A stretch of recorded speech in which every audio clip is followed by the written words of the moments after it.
100 years ago, a young immigrant left a dirt farm in Jamaica and set out for America. 3 years later, a ship pulled into New York Harbor and a young Jamaican woman gazed up at the Statue of Liberty for the first time. یہ ایک سیاہ فام بچے کی کہانی ہے جس کا خاندان 20ویں صدی کے آغاز میں جمیکا سے نقل مکانی کر کے نیو یارک کے جنوبی علاقے برونکس میں آباد ہوا تھا۔ اس خاندان کے وسائل محدود تھے، لیکن پھر بھی وہ بچہ ترقی کی منازل طے کرتا گیا اور اس مقام تک پہنچا کہ اسے امریکہ کا پہلا سیاہ فام وزیر خارجہ ہونے کا اعزاز حاصل ہوا۔ یہ کہانی ہے امریکہ کے سابق وزیر خارجہ کولن پاول کی، جو کرونا وائرس کی پیچیدگیوں کے سبب 84 برس کی عمر میں پیر کو انتقال کر گئے۔ کولن پاول امریکہ کی سیاسی تاریخ کا اہم کردار تھے۔ انہوں نے اپنی زندگی کے 35 سال فوج میں گزارے اور 4 اسٹار جنرل کے عہدے تک پہنچے۔ پاول 1989 میں امریکی فوج کے chairman joint chiefs of staff کا عہدہ حاصل کرنے والے پہلے سیاہ فام فوجی تھے۔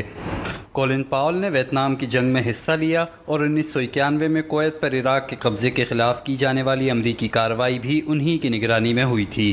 پاول نے اپنے طویل کیریئر کے دوران ڈیموکریٹک اور ریپبلکن صدور کے ساتھ کام کیا۔ ان کا فوجی کیریئر تو کئی دہائیوں پر مشتمل تھا، لیکن بطور وزیر خارجہ وہ صدر جارج ڈبلیو بش کی حکومت کے ساتھ صرف 4 سال ہی کام کر سکے۔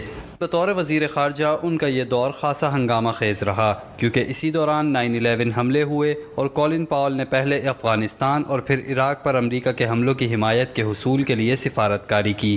سن 2003 میں انہوں نے اقوام متحدہ کی سلامتی کونسل میں امریکی وزیر خارجہ کی حیثیت سے عراق کے خلاف امریکی جنگ کا مقدمہ لڑا، جس میں انہوں نے بغداد پر حملے کو حق بجانب ثابت کرنے کے لیے دعویٰ کیا کہ صدام حسین نے بڑے پیمانے پر تباہی پھیلانے والے ہتھیار بنا کر انہیں چھپایا ہوا ہے۔ Saddam Hussein and his regime Indeed, the facts and Iraq's behavior show that are concealing their efforts to produce more weapons of mass destruction. جبکہ عراق کا کہنا تھا کہ اس کے پاس ایسا کوئی ہتھیار نہیں جس کا الزام امریکہ لگا رہا ہے۔ پاول پہلے امریکی عہدیدار تھے جنہوں نے 9/11 کے دہشت گرد حملوں کا الزام اعلانیہ طور پر اسامہ بن لادن کے القاعدہ نیٹ ورک پر عائد کیا تھا۔ کولن پاول نے اکتوبر 2001 میں پاکستان کا دورہ کر کے اس وقت کے پاکستانی صدر پرویز مشرف سے مطالبہ کیا تھا کہ وہ القاعدہ کا پیچھا کرنے میں امریکہ کے ساتھ تعاون کریں۔ کولن پاول کے انتقال پر امریکی صدر جو بائیڈن اور سابق صدر جارج ڈبلیو بش سمیت کئی اہم شخصیات نے تعزیت کی ہے۔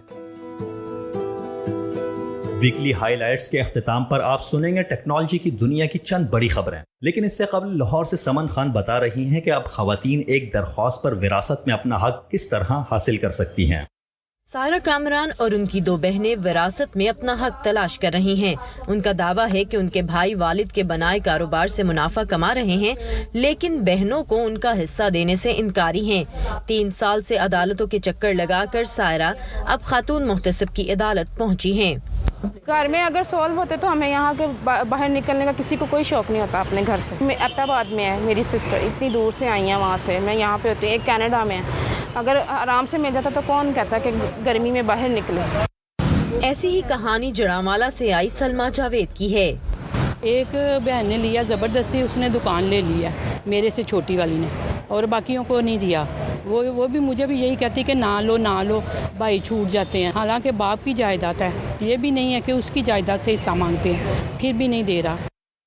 سائرہ اور سلمہ ان لاکھوں پاکستانی خواتین میں شامل ہیں جنہیں مذہب اور قانون نے تو باپ کی وراثت میں حق دیا ہے، لیکن رشتہ داروں نے نہیں، مگر انہیں امید ہے کہ خاتون محتسب کی عدالت میں بغیر وکیل اور فیس کے ان کا مسئلہ حل ہو جائے گا، جہاں اس سال مئی سے enforcement of women property right act 2021 کے تحت خواتین کے وراثتی مسائل سے متعلق کیسز کی سنوائی ہو رہی ہے۔ خاتون محتسب پنجاب نبیلہ حاکم علی خان کہتی ہیں کہ ادارہ خواتین کے وراثت سے متعلقہ کیسز انتہائی ذمہ داری سے سن کر 60 دن میں نپٹانے کا پابند ہے۔ پراپرٹی سے متعلقہ ہمارے پاس جو اختیار ہے کہ ہم کوئی بھی ڈیسیجن جو پاس کرتے ہیں ڈاکومنٹس پورے ہونے کے بعد اور انکوائر کرنے کے بعد، اس کو ہم ڈی سی متعلقہ کسی بھی ڈی سی کو بھیجتے ہیں جو بھی اس ڈسٹرکٹ کا ہوتا ہے، تو وہ ایسا ڈی سی کی آگے ذمہ داری ہوتی ہے کہ اس کے اوپر امپلیمنٹ کرائے۔ خاتون محتسب پنجاب کی عدالت میں اب تک 250 کیسز رجسٹر کرائے جا چکے ہیں۔ وراثت میں حق سے محرومی پاکستان میں کسی ایک طبقے کی عورت کا مسئلہ نہیں۔ پنجاب میں خاتون محتسب کی عدالت کا قیام ان مسائل کے حل کی جانب ایک اور قدم ہے، کیونکہ وراثت میں حق مانگنا اکثر خاندانوں میں لڑائی جھگڑے کا باعث بنتا ہے۔ Saman Khan, voice of America, Lahore. Pakistan میں باڈی بلڈنگ کا ذکر آتے ہی ذہن میں مسلز کی نمائش کرتے کسی مرد کا تصور ابھرتا ہے، لیکن کراچی کی ایک خاتون باڈی بلڈر تانیہ اس تاثر کو تبدیل کر رہی ہیں۔ تانیہ باڈی بلڈنگ میں کئی اعزاز اپنے نام کر چکی ہیں۔ کراچی کی اس مس فٹ سے ملا رہی ہیں سدرا ڈار۔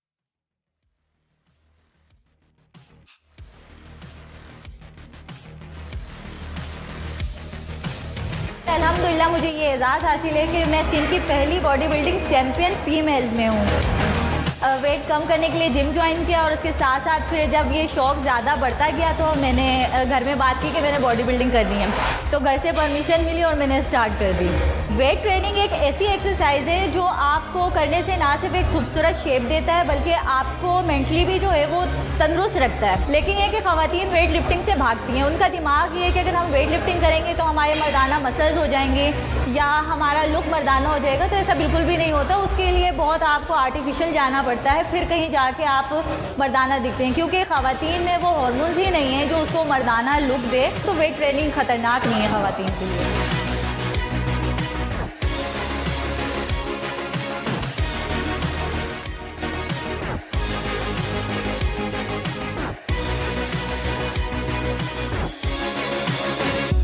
یہ ہر فیملی میں باتیں ہوتی ہیں، لیکن اس کو والدین کو فیس کرنا چاہیے۔ خاص طور پہ ماں یا باپ، دو ایسے رشتے ہیں جو اپنے بچوں کو تحفظ دیتے ہیں۔ برادری کی باتوں پہ مت آئیں، لوگ کیا کہتے ہیں اس سے نہیں دیکھیں۔ آپ یہ دیکھیں آپ کے بچے ٹھیک کر رہے ہیں، کوئی ایسا فیل تو نہیں ہے جس سے آپ کی نظریں نیچی ہوئی، تو آپ ان کو بالکل ان کی سرپرستی کریں، ان کو اعتماد دیں۔ جب آپ اعتماد دیں گے آپ کے بچے کبھی بھی آپ کو مایوس نہیں کریں گے۔ ہمارے یہاں معاشرے میں جب ایک باڈی بلڈر یا ویٹ لفٹر یا پاور لفٹر لڑکی کا نام آتا ہے تو اسے ایک نارمل نظر سے نہیں دیکھا جاتا، حالانکہ وہ بھی اسی طرح ہی نارمل ہے جیسے ایک ٹیچر ہے، ایک ڈاکٹر ہے یا ایک پائلٹ لڑکی ہے، لیکن صرف فرق یہ ہے کہ ان کا دماغی کھیل ہے اور ہمارا جسمانی ہے۔ یہاں پہ تنقید کا نشانہ آپ کو آپ کی ساتھی خواتین ہی بناتی ہیں، کیونکہ مردوں کو اس سے کوئی فرق نہیں پڑتا خاص، لیکن جو آپ کی ساتھی خواتین ہوتی ہیں وہ آپ کو یہ کرتے ہوئے دیکھ کر تو مختلف قسم کی باتیں کرنا کہ آپ کا فیوچر کیا ہے، آپ اس طریقے سے ویٹ لفٹنگ کرتی ہو اور آپ کا چہرہ مردانہ ہو جائے گا، یعنی کہ آپ کو ہر طرح سے ڈی موٹیویٹ کرتے ہیں۔ میں یہاں ان خواتین کے لیے یہ ضرور بولنا چاہوں گی کہ آپ یہ بولنے کے بجائے اگر یہ بول دیں کہ آپ بہت اچھا کر رہے ہیں تو اس سے ہمارا دل بہت بڑا ہو جائے گا، نہ کہ یہ کہیں کہ یہ نہیں کرو یہ تمہارے لیے خطرناک ہے۔ ہم پوری سیفٹی کے ساتھ پھر جا کے یہ سب کام کرتے ہیں، پھر کہیں ہم جو ہے تیار ہوتے ہیں۔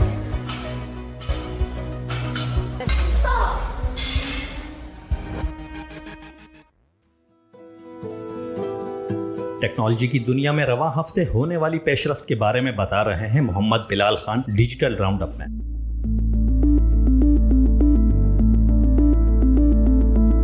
ٹیکنالوجی کمپنی ایپل نے اپنی میک بک پرو کے 2 نئے ماڈل متعارف کرا دیے ہیں۔ اس نئی میک بک پرو کی خاصیت یہ ہے کہ اس میں ایپل نے اپنی تیار کردہ M1 پرو اور M1 میکس چپس کا استعمال کیا ہے۔ ایپل کے مطابق نئی میک بک پرو گزشتہ ماڈلز کے مقابلے میں کافی تیز ہے اور یہ بیٹری پر بھی پروسیسنگ، گرافکس اور مشین لرننگ میں بہتر کارکردگی دکھا سکتی ہے۔ نئے میک بک پرو کے 14 انچ والے ماڈل کی قیمت $1999 جبکہ 16 انچ والے ماڈل کی قیمت $2499 سے شروع ہو رہی ہے۔ دونوں ماڈل 26 اکتوبر سے دستیاب ہوں گے۔ معروف سوشل میڈیا کمپنی فیس بک اپنا نام تبدیل کرنے پر غور کر رہی ہے۔ ٹیکنالوجی کی معلومات دینے والی امریکی ویب سائٹ دی ورج کی رپورٹ کے مطابق فیس بک کا نام تبدیل کرنے کا مقصد اپنی شناخت کو تبدیل کرنا ہے تاکہ اسے صرف ایک سوشل میڈیا کمپنی کے طور پر نہ جانا جائے۔ امکان ہے کہ فیس بک کی 28 اکتوبر کو ہونے والی سالانہ کنیکٹ کانفرنس میں فیس بک کے بانی مارک زکربرگ کمپنی کے نام کی تبدیلی پر بات کریں گے۔ فیس بک کا نیا نام کیا ہوگا یہ تو ابھی ایک راز ہے، لیکن ممکنہ طور پر سالانہ کانفرنس سے قبل یہ نام سامنے آ سکتا ہے۔ البتہ فیس بک نے اس خبر پر کوئی تبصرہ نہیں کیا ہے۔ فیس بک کا کہنا ہے کہ وہ افواہوں اور قیاس آرائیوں پر تبصرہ نہیں کرے گی۔ چین میں ایپل اسٹور سے قرآن اور بائبل پڑھنے والی ایپس کو ہٹا دیا گیا۔ ایمیزون کے آڈیو سروس آڈیبل نے ایک بیان میں کہا ہے کہ اس نے حکومتی اجازت کی ضرورت کے باعث چین میں ایپل اسٹور سے قرآن اور بائبل پڑھنے کے لیے اپنی ایپ کو ہٹایا۔ البتہ خبر رساں ادارے AP کے مطابق ایپل نے اس معاملے پر کوئی فوری رد عمل نہیں دیا ہے۔ قرآن اور بائبل کی ایپ تیار کرنے والے دیگر ڈیولپرز کا دعویٰ ہے کہ چینی حکومت کی درخواست پر ان کی ایپس کو بھی اسٹور سے ہٹا دیا گیا ہے۔ امریکہ کے سابق صدر ڈونلڈ ٹرمپ اب سوشل میڈیا کی دنیا میں ایک مالک کی حیثیت سے قدم رکھنے کو تیار ہیں اور جلد ہی ان کی social media application truth social launch کر دی جائے گی۔ Trump media and technology group نے بیان جاری کرتے ہوئے کہا ہے کہ ٹروتھ سوشل نامی ایپلیکیشن ان کی ملکیت ہوگی اور وہ اس کا بیٹا ورژن ممکنہ طور پر آئندہ ماہ چند صارفین کے لیے پیش کر دیں گے۔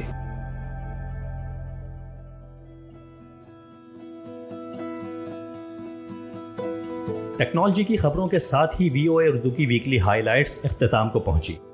اس شو کو ایڈٹ کیا تھا سنبل کامران نے اور اس کے پروڈیوسر تھے عمیر بن ریاض۔ آپ اس شو کے بارے میں اپنی رائے کا اظہار کر سکتے ہیں ہمارے سوشل میڈیا پیجز پر۔